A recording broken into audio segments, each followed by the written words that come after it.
നമസ്കാരം, today at മലപ്പുറത്തിലേക്ക് സ്വാഗതം. Pothukallu മുണ്ടേരിയിൽ bulb മാറ്റുന്നതിനിടെ ഷോക്കേറ്റ് യുവാവ് മരിച്ചു. മുണ്ടേരി മുറന്തൂക്കിലെ കുരുന്നപ്പള്ളി റിനേഷാണ് മരിച്ചത്. വീടിന് പുറത്തെ ബാത്റൂമിലെ ബൾബ് മാറ്റുന്നതിനിടെയാണ് ഷോക്കേറ്റത്. പുകയൂർ കുന്നത്ത് ഓട്ടോയ്ക്ക് പിറകിൽ പിക്കപ്പ് വാഹനമിടിച്ച് അപകടത്തിൽ ഓട്ടോ ഡ്രൈവറായ പുകയൂർ കുന്നത്ത് സ്വദേശി മുസ്തഫയ്ക്ക് പരിക്കേറ്റു. എടക്കര, വഴിക്കടവ്, ചുങ്കത്തറ പ്രദേശങ്ങളിലെ നഴ്സുമാരുടെ വാട്സപ്പ് കൂട്ടായ്മയിൽ നഴ്സിംഗ് വിസ വാഗ്ദാനം ചെയ്ത് 34 ആളുകളിൽ നിന്ന് 11 ലക്ഷത്തോളം രൂപ തട്ടിയെടുത്ത പരാതിയിൽ ഒരാൾ പോലീസിന്റെ പിടിയിലായി.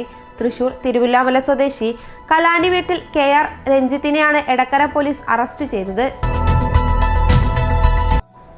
കാളികാവ്, തുവൂർ പഞ്ചായത്തുകളെ ബന്ധിപ്പിക്കാനായി അരിമണൽ പുഴയ്ക്ക് കുറുകെ പാറക്കടവിൽ നിർമ്മിച്ച പാലത്തിന്റെ അപ്രോച്ച് റോഡ് തകർന്ന് പാറക്കടവ് പാലം ഗതാഗതയോഗ്യമല്ലാതായി. പുഴയ്ക്ക് കുറുകെയുള്ള കോൺക്രീറ്റ് പാലത്തിൽ കയറാനുള്ള കവുങ്ങ് പാലം കൂടി ഒടിഞ്ഞു തൂങ്ങിയതാണ് പ്രധാന കാരണം. പാലത്തിൽ കയറാൻ മാർഗമില്ലാതായി.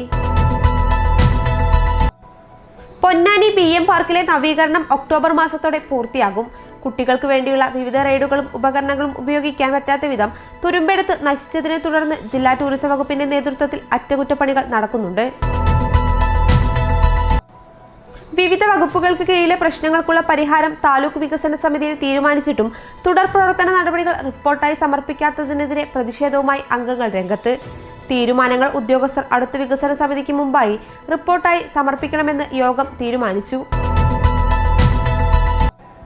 വാടക നൽകാതെ കുടിയിറക്കൽ ഭീഷണിയിലായ വേങ്ങര വിദ്യാഭ്യാസ ഉപജില്ലാ കാര്യാലയത്തിന് ശാപമോക്ഷം.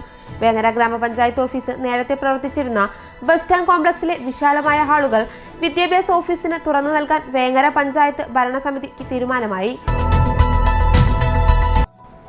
ഇതോടെ ടുഡേ അറ്റ് മലപ്പുറം സമാപിക്കുന്നു. പുതിയ വാർത്തകളുമായി അടുത്ത ദിവസം കാണാം.